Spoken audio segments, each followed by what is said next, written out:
प्रकृति के करीब रहना ही आदिवासी होना है। पैसा वर चांगला, लोकांना खूप चांगलं वाटणार आहे, त्यांच्यासाठी पैसा कायदा आहे, तुम्हाला ह्या तरतुदी दिलेल्या आहेत, परंतु जे ग्राउंडवर इम्प्लिमेंटेशन व्हायला पाहिजे ते होताना दिसत नाही। प्रकृति के साथ चलना ही आदिवासी होना है। आदिवासी संस्कृतीमध्ये जे परंपरा आहेत, जे आमच्या पूर्वजांनी जे बनवलेली सिस्टम ते खूप विचारपूर्वक बनवलेली आहे की त्याच्यामध्ये समानता आहे, त्याच्यामध्ये सम्मान आहे।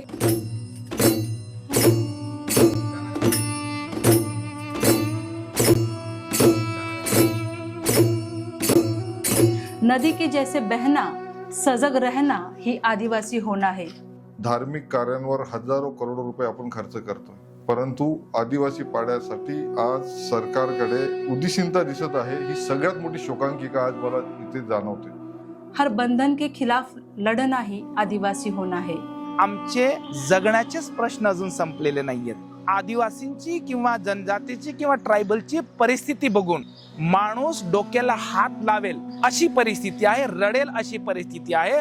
भारतामध्ये आदिवासींची अनेक राज्य होती जी स्वतंत्र होती। भारतीय संघ राज्य व्यवस्थेमध्ये ती विलीन करण्यात आली। ज्या समुदायांची स्वतंत्रपणे राज्य होती, त्यांची व्यवस्था होती, ते मागास कशी असू शकते? जर आदिवासी टिकला तर पृथ्वी टिकणार आहे। और अपने सुंदर होने के सारे चिन्हों के साथ ज्यादा मनुष्य होना ही आदिवासी होना है।